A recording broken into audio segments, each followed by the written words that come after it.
All right, good evening, everyone. I want to give us just a minute to settle in and we will get started shortly.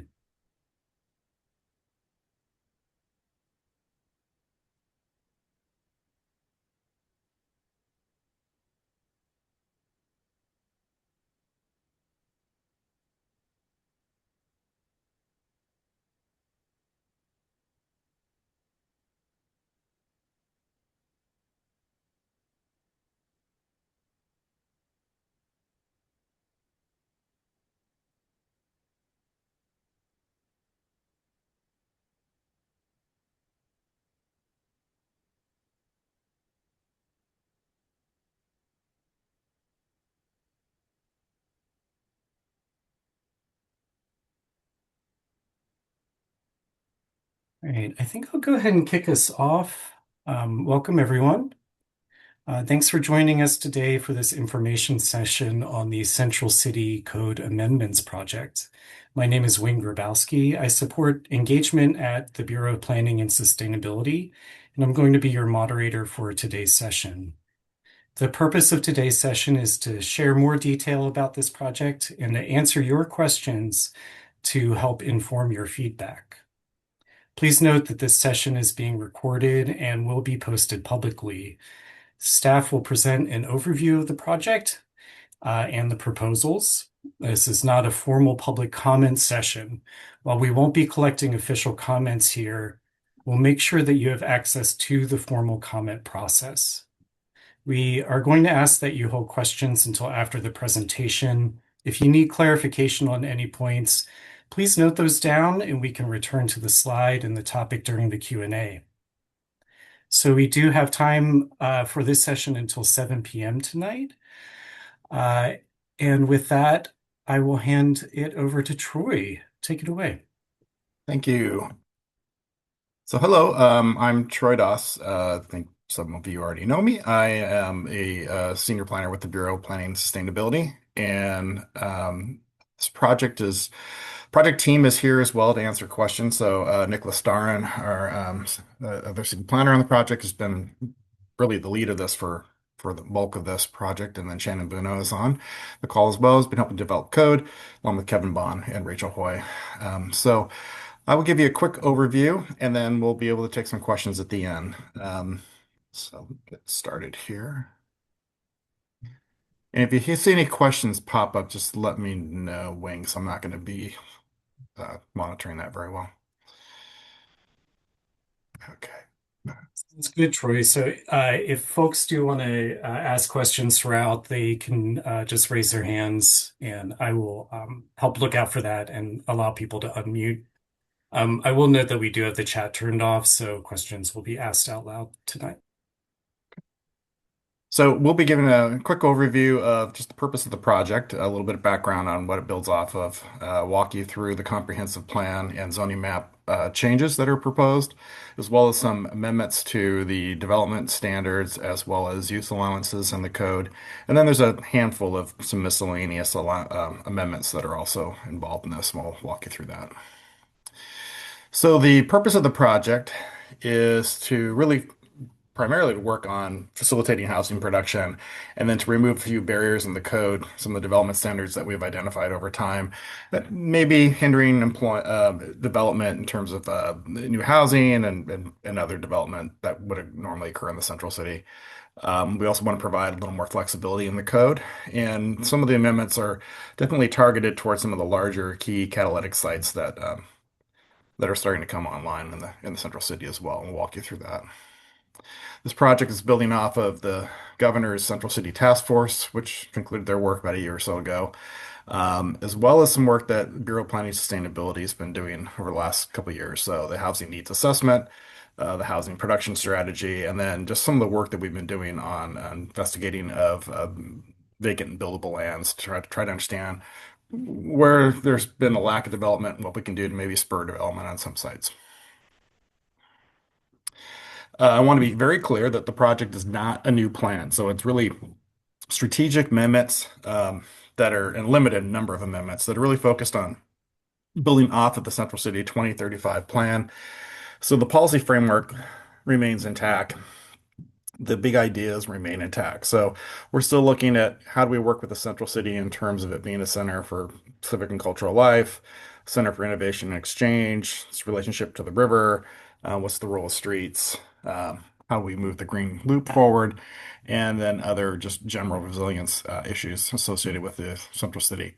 The policy framework again remains intact. So what's really going to be changing here is maybe the approach that we're taking to achieve some of these things.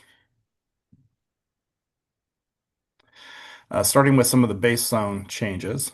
Um, and again, there's only a handful of these, and most of these, I believe, most of these occur on the east side of the river, with one occurring on the west side. So on the east side, starting in the Lower Albina and the Lloyd, we're making some changes along Russell Street. So there's already around the Russell Street Conservation District, there is some mixed use zoning that's there. We had some other areas that had a comprehensive plan designation of EX, so central employment, which is the same employment that is currently in the Pearl District, as well as some of the Main Street corridors in the Central East Side. So the approach here is to flip the zoning to meet the comprehensive plan on a couple sites, and then flip a couple sites as well along around Russell to allow for mixed use development. And we'll walk you through the entitlements on there in a couple minutes. Another site in the area that we're looking to change is the old Louis Dreyfus grain terminal site. Some may know it as the Castle Tire site. It's the large former grain terminal across from the Moda Center. That site will be changed from a light industrial IG1 zone to the CX zone, allowing for greater flexibility in types of uses that can be located there. In the Central East side, we'll be making some similar changes. And I'll probably start with number 4 here, the Ross Island Sand and Gravel, because it's very similar to what we are doing at the Louis Dreyfus site. It's a site that we had actually offered up to be mixed employment or mixed use central employment back in the 2035 plan. However, at the time, Ross Island Sand and Gravel was not interested in that zone classification. Since the plant has closed down, there's a lot of interest in the central east side to change that site to match the zoning that's to the area north of it, which is the OMSI station area. So we're going to propose to amend it from IH, heavy industrial, to EX, central employment. And then on some of the main street corridors here, you'll see that we're primarily rezoning areas that have a light industrial IG1 zoning pattern right now. And these happen to be the Belmont and Morrison couplet, as well as the Burnside Couch couplet. When those areas were zoned originally, only half of Belmont and half of Couch streets had that zoning. So we decided to bring it back in. The majority of the uses there that would have an industrial type classification are no longer there. So we're really kind of bringing it up to more consistent pattern. And then on the west side, I mentioned we have one zone change over here near Lincoln High School and just to the east of the Mac Club. So this is an area where it has more of a residential multifamily designation. We're going to go to more of or I'm sorry, a more suburban multifamily designation and going to more of a central city classification with the CX zoning. And the CX zoning is the same zoning that you see predominantly in Goose Hollow, as well as the west side of the central city and in the Lloyd district. So that's the kind of scale of development we're talking about here.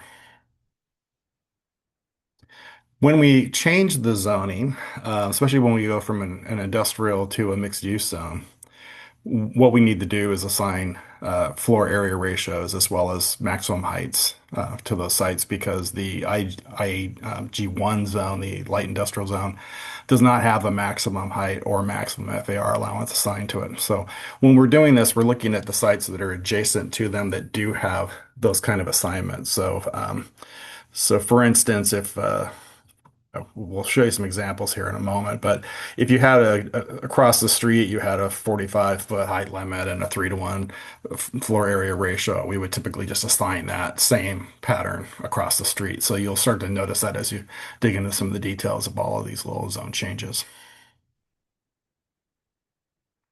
Same goes with height, and we'll walk you through some of these things. But generally, we can answer a lot of questions about some of the specifics of this. But again, generally, we're following the same pattern. So, like for instance, when you look at the what's going on around the PPS headquarters site, the Matthew Profit site, that's an area right now where the maximum heights will be the same as going on across the street at the Rose Quarter. So we'll be maxing out around 250 feet. And Louis Dreyfus will go up to about 325 feet. So you'll start to see that kind of a pattern emerging here. There's also a couple areas where we just went ahead and increased the heights outside of any zone changes as well. So we've been asked to look for opportunities to allow for more height to hopefully encourage some additional residential development when a recovery happens. We're not going to say for a moment that just changing the zoning or increasing heights is going to result in new residential development. But when we do start seeing a return to investment in Central City on this, we believe this will open up larger envelopes for that type of development. So the areas on the edge of the Skidmore Old Town area, we're going to be increasing the heights there to about 450 feet, I believe it is. We're going to be increasing heights in the west side of the West End and an upper corner of Goose Hollow. And that will allow us to, again, provide more development potential. But one of the reasons we had those heights where they were was they were a little bit below what was the maximum height before you started to pierce a view corridor or protected scenic view corridor. So we were able to raise the heights just to the base of those. So the view corridor will still be protected in these situations, but it allows for a little more development potential than was currently on the books. Walking into the zoning code amendments, in terms of use allowances, the EX zone, which is in the Pearl and again in the Central East side, that's always allowed for the continuation of some of the kind of industrial uses that were there, especially light industrial uses. But the CX zone never had that allowance. And what we're starting to see is a greater need to have spaces throughout the central city for employment that might be commissary kitchens. That could be light manufacturing that is associated with 3D printing and very light production processes. Those fit well in the CX zone, but they have not been allowed. So we're changing the code to move towards that. Another thing we're doing is the EX zone and IG1 zones typically have had this more logistics, warehouse, and freight movement type of use.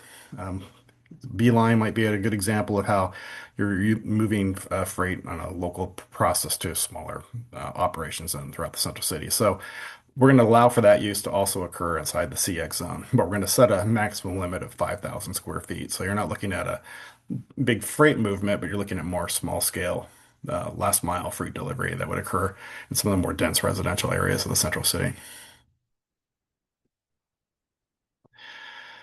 Uh, On the IG1 zone in the Central East Side, there has been an allowance there to allow 5,000 square feet of retail per site. And the Central East Side is really taken quite a hit over the last few years, and because there's a lot of lack of activity on the ground floor of a lot of buildings, and they've seen some responses due to camping and other types of uh, events that are not desirable in the ground floor area. So we've been asked by the Central East Side to consider a larger allowance for retail sales and service in that area. So we're going to go up to 20,000 square feet.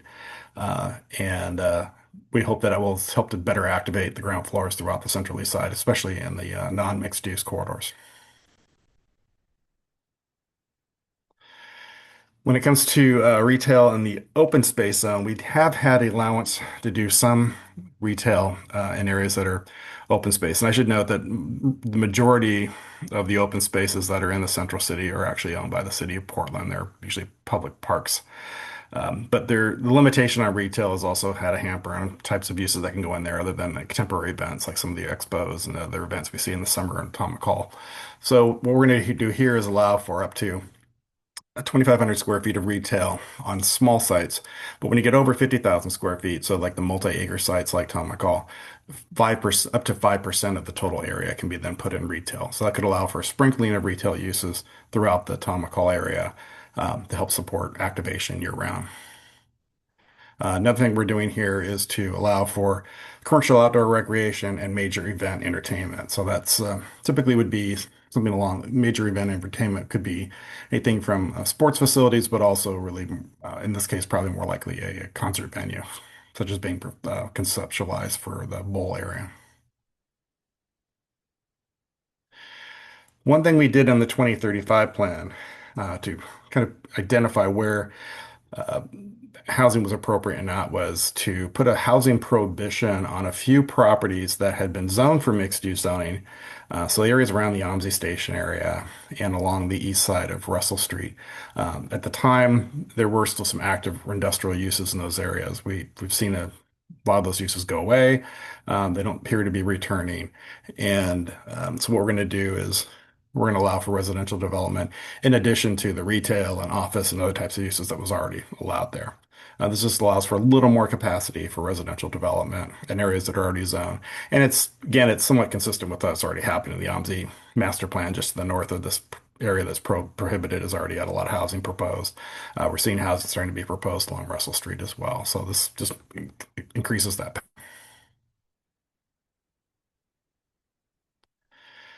A couple of things we're going to do with the floor area ratios is some of you may be aware that today, if you were to propose residential development in the central city, there's inclusionary housing requirements that would require you to put in a certain amount of the housing would need to be affordable at certain medium family income levels. So the when that happens, you earn up to a 3-to-1 bonus of floor area. In addition to that, we're adding a new bonus that would allow you to earn an additional 1-to-1 when family compatible housing, so 2 and 3 bedroom units are being constructed as part of it. And this is something we tried once in the Pearl district, in the North Pearl area specifically.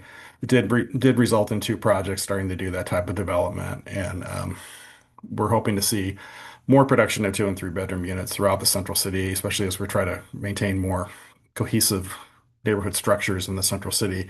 Because the majority of the housing, probably upwards of 80+%, that's been built since the 1990s, has been studio apartments and 1-bedroom apartments. So we just don't have much of an opportunity to retain families or larger families in the central city.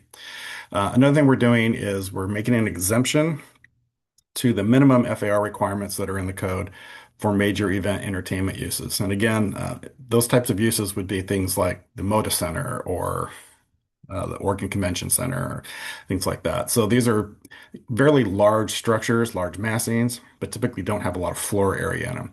So even though it may be look like a multi-story structure like the Moda Center, it may have an FAR that's really like 1.25 or something. It's not very large. So in terms of its occupation of floor area. So this is going to exempt those from them. So those types of uses can go forward to be rebuilt if anything should happen to them without an issue happening.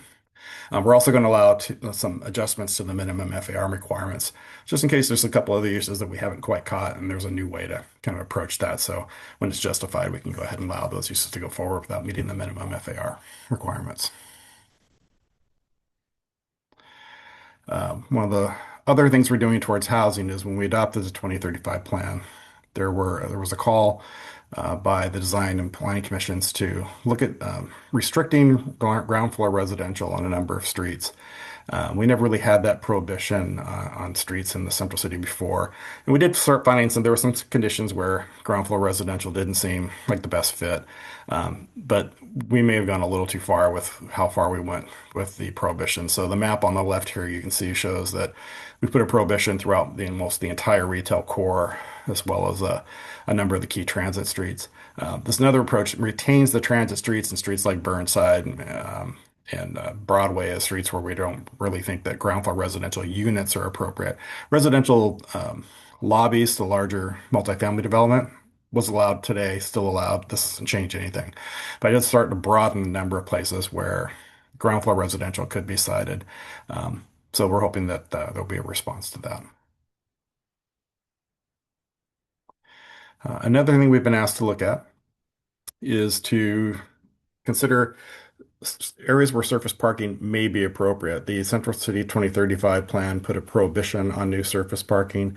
However, we do have conditions where really there's no other use that might be appropriate. So, for instance, the old ODOT blocks in the Central East Side, now called the workshop blocks, there's a number of that property that's still retained by ODOT. And so they have to maintain the use of that for transportation related purposes. So they will not allow new development to occur there. Parking lots could be located there. But the other thing is that they may need to go back into those spaces to do major maintenance or repairs of their infrastructure. So then they have a 30-day clause that says they can come back when they need to. So doing full improvements of a $4 million parking lot isn't advisable in those situations. So what we're going to allow for is minimum improvements, gravel, some erosion control, some other minor site improvements, but not the full paving and stormwater and landscaping requirements that were typically required in other surface parking lots to allow those sites to be used for surface parking. These typically are going to be areas that are partially covered by a freeway. They're going to be areas that are typically in kind of employment sectors where there's a kind of demand for parking from some of the customers and employees. Um, and yeah, so we're going to allow that to happen in those locations. There's also going to be where we have new development occurring, but there's some vacant lots that may be present. We're going to allow for parking for a 5-year period where no development has already been there. So it's not suggesting to go take down a building and create the surface parking. It's an area where no development has been for a number of years, at least 5 years, and then you can go in there, you can park for a period of time. Another thing we've been asked to look at is some monthly parking allowances, specifically to the city-owned Smart Park facilities. So those, for a number of years now, there's been an agreement that those would not be used for commercial month-to-month parking. But there's a fair amount of vacancy in those buildings, and there is demand as employees start to return to the central city for more options for month-to-month parking. So we're going to allow that to occur on the Smart Park facilities and other city-owned lots. At that time, you can do a 400 spaces or 50% of the total spaces, whichever is less.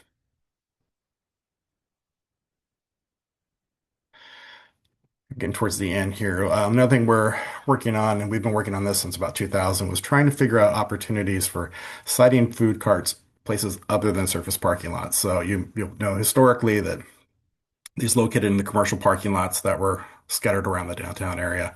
The reason for that was we wanted to get out of the way of food cart employment when this really popped about 10, 15 years ago.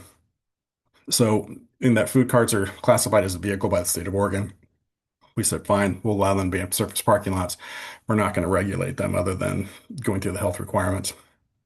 But they didn't require land use. They didn't require design review or anything like that. So one of the things that's worked out pretty well. But now we're starting to see situations that started popping up during the pandemic where someone wanted to put a food cart or two on a plaza. Like there was one proposal for a food cart outside the Oregon Historic Society's plaza there.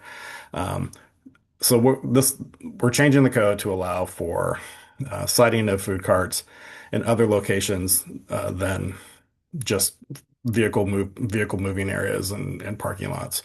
So this will allow for kind of expansion of the food cart operations throughout the central city, allow more flexibility there. It does not change anything. This has been a question that's come up. Does this do anything to change the code requirements that the county and the state have regarding health safety? It does not.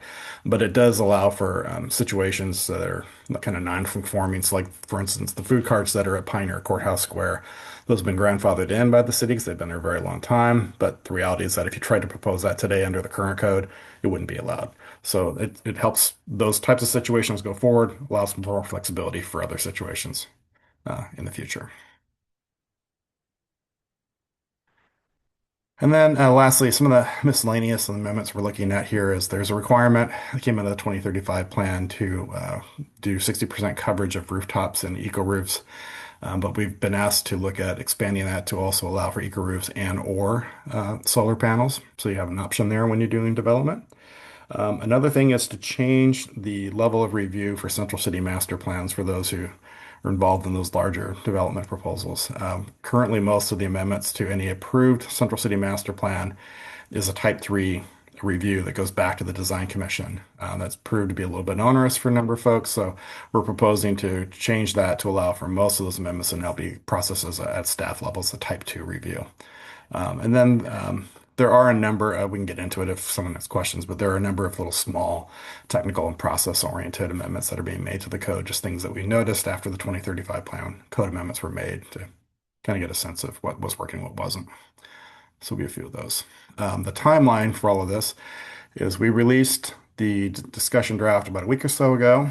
The review period for that will be open until February 13th, at which point staff will be taking all of the input we get during this 4-week period, uh, triaging it, making some amendments to the draft, and then putting together a proposed draft that'll go to the Planning Commission with the idea that they'll be reviewing it sometime in the April-May timeframe. We hope that they could be done by the end of May, at which point the package will be forwarded to the city council president, who at that point will make a decision about how this gets processed from then. We don't have a firm idea of what that looks like yet because it's still a process that's evolving, but our understanding is that it would probably go to one of the council subcommittees, and then they would make a recommendation to the full council. So you'd have two hearings basically at city council, hopefully concluding in the fall of 2026. So with that, you just open it up to any questions that may be out there. Great. Thanks, Troy. I just want to note that we do have the chat turned off. I did want to push out the link to the project and where folks can comment on the discussion draft as well. Should have that out to attendees now. And yeah, we have ample time for Q&A. To raise your hand, I changed our settings so that the raise hand option should be pretty clear in most instances, but I am going to push that out to attendees as well for instructions on raising your hand in the Zoom meeting. Or folks can just unmute.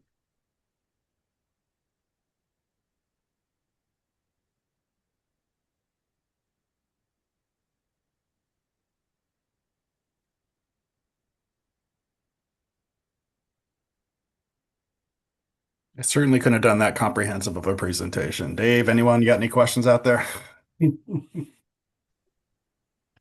Sure, I'll ask a couple questions. Nice to see you, Troy. Thank you for the thoughtful presentation. First question is, I didn't hear anything about top of bank, so I was curious about why the city's now defining top of bank. I'm not, I don't really have an opinion. I'm more curious. And then my second question is around the county-owned property that will be the future sobering center. That's in the Central East Side. It seems to have gotten the EX zoning in addition to the the transit corridors. And I'm curious about that thought process and why just the sobering center and not the rest of the grand MLK couplet. Thank you. I can sort of take the top of bank question, although I'll end up, I can separately refer you to our river planner who can give a better answer. But when we rezone riverfront properties out of industrial zoning to, well, to anything other than industrial, the the the river overlay zoning automatically changes. Actually, Shannon's here. You probably know this, and you can correct me if I'm wrong. So it goes from the greenway zone to the river. I'm going to say it wrong. There's the overlay zones change, and when the overlay zone changes, the modeled top of bank, which is already a data set we have, will show on the zoning map. It doesn't show when that property is industrial. Is that, Shannon? Maybe you could say it better than that. Yeah, that's correct. That while a property is industrial, there's no river environmental zoning, and so that gets applied when it changes to something else, and that then you have to talk about the top bank. Yeah.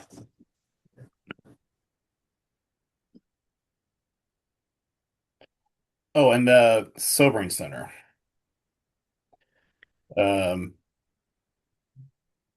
So we didn't want to do the entire corridor, and a lot of it is because we're not entirely sure that that rest of that corridor is really well suited for the type of mixed-use development we typically see in that area.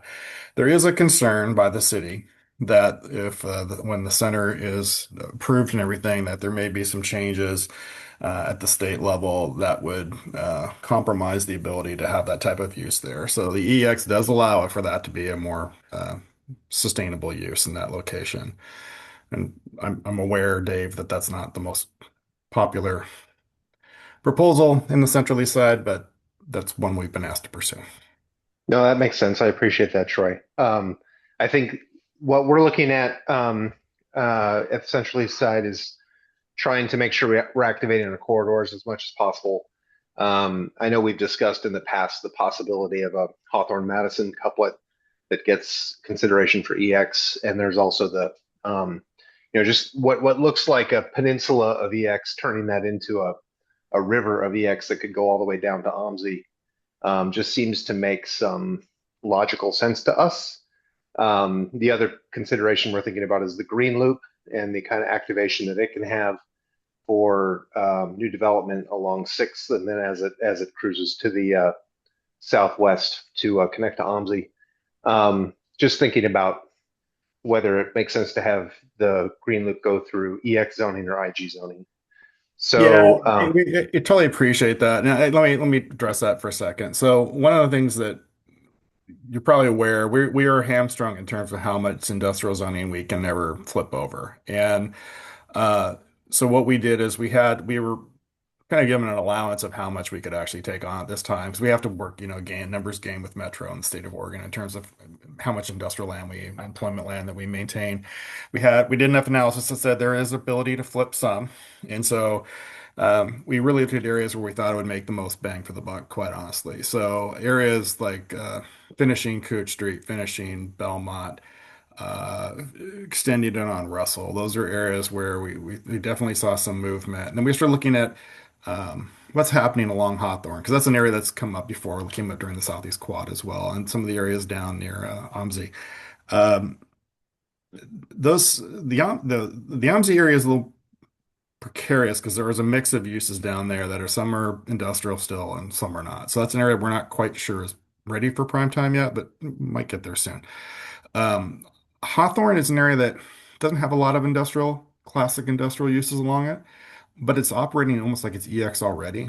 So we're not entirely sure that the current zoning pattern is a real barrier to that yet. Not to say that we shouldn't address that at some point when we have more capacity, but for right now, in that it didn't seem to be that broke, it didn't seem like the prime area to focus on. So that's why we really chose to focus more on areas like the Ross Island Sand and Gravel to complete that gateway into the district, and also the Cooch and Belmont stretches. yeah, that makes sense. We've talked about the limiting capacity of how much you can flip. I don't know that any of us truly understand how that works. I don't know if you have an elevator pitch about how that trade happens. Is there negotiation possible? Are there ways that we could help you to get more capacity to make a bigger difference in some of these corridors? In terms of the pitch, if I probably would look to Rachel if she's got to do what the elevator speech is to that, 'cause it really comes down to the EOA and a number of other issues that demonstrates to us where we do have capacity and where we don't. But it's less of a pitch as much as an argument, as much as it's just a calculation. So, Yeah, no, that's right. That is right, Troy. And so as we're going through, some of you may know that the EOA is going through an update now. Also paralleling this project's process. And there is a calculation, and the calculation, there's actually two calculations. We have Central City Industrial, and then we have your general industrial. So the EOA looks at both. So those are certainly numbers. I don't have those at my fingertips tonight, but of what the EOA says and the percentages that we've been trying to stay within, it reflects what you're seeing. But I would say, Dave, don't. I don't think that you should hesitate, like your example of throwing out the Hawthorne Madison corridor as an example. Certainly.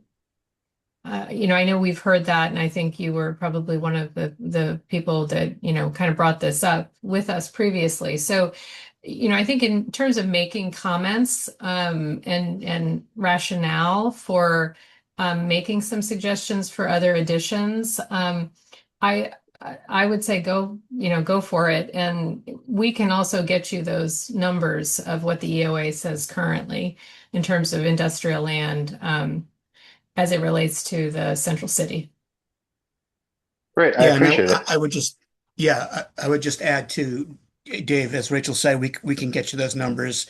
And I think when it would be helpful to us too when you're making a case for more rezonings out of industrial, that you sort of try to prioritize it a little bit, because we do have those numbers say what they say, and we left a little bit of a buffer, right? We didn't want to give away the whole store because we're at a point in time and there can be priorities in the future that we don't know. But so we may have some room, right, to add some more properties in, but we're not going to be able to probably do everything. So to the extent that you can sort of prioritize, or, in the order of which they're important, it would be really helpful so that we can, if we do make a move or recommend a move, that we can, uh, you know, do the most important ones. Thanks, Nicholas. Will do. Yeah.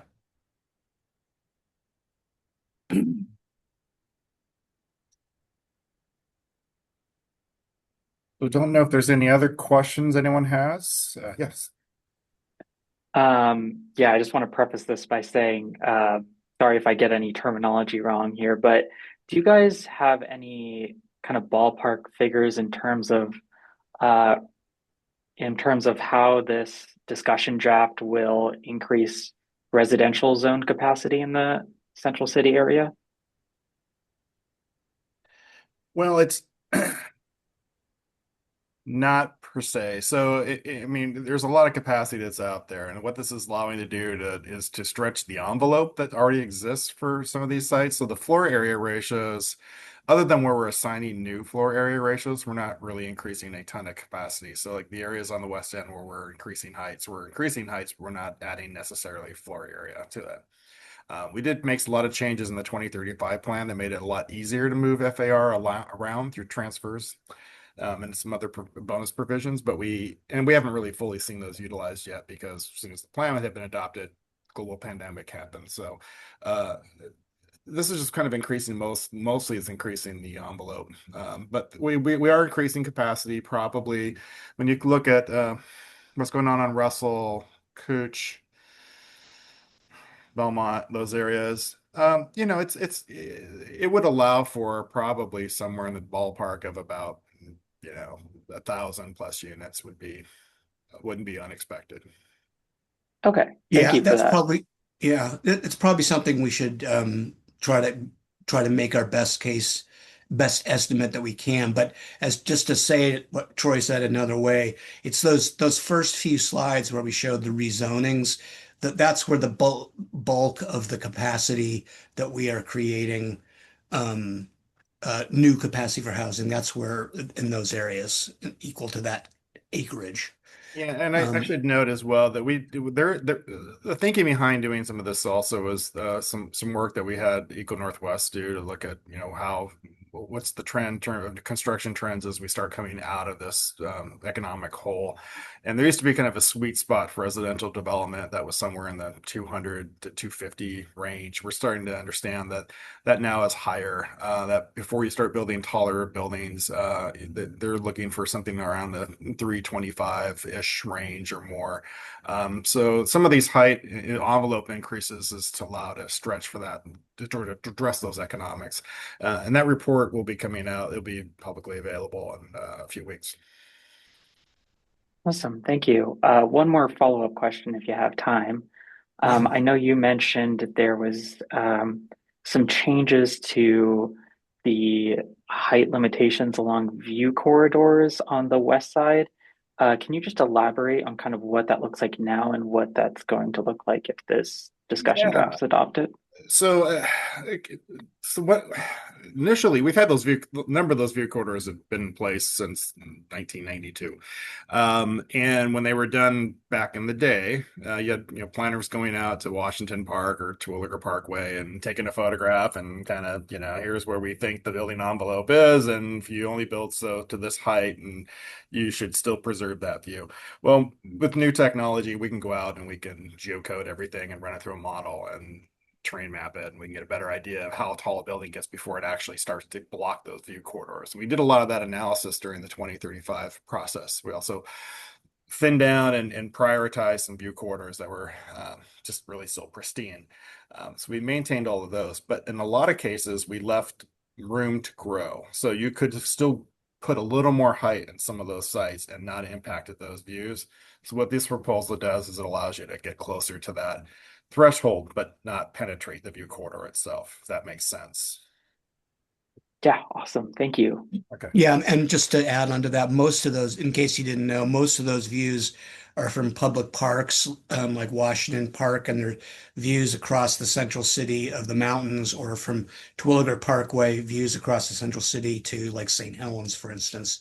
So the central city is sort of part of the view, but it's in the foreground and doesn't. And as Troy said, we've raised the heights, but the heights aren't going to be blocking that piece of the mountain that you're looking at. Awesome. Thank you, guys.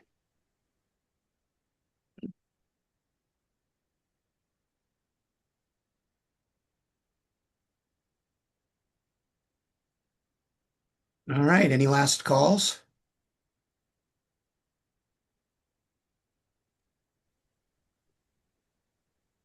Note, pardon me, really quick. I've dropped the link to the project website that also has the link to the map app to comment, along with Troy and Nicholas's emails if folks have follow-up questions. And I just want to confirm that the comment period for this discussion draft will close on February 13th. Yes, Correct. and I would also note that we will have an in-person open house tomorrow night on the first floor of the Portland building. So we'll be there between I believe it's 5:30 and 7:30. If you want to see some of the materials and talk to staff in more detail, we'll be there. And we'll have another info session like this next week as well. And then again, I would say if you propose something, I always do this on all of my projects. It always sounds counterintuitive, but if you're proposing something and it doesn't make it into the staff recommendation because we still triaged it out, still come back to the planning commission, go to the city council, go to those hearings. If there's something you feel passionate about that's in the proposal and you're concerned that it may be vulnerable to as it goes through the process, show up to those hearings as well, because that's where showing up in person is how things get done, and those are the best place for the decision makers to hear you. So, regardless what our proposal is, please show up and participate in the process.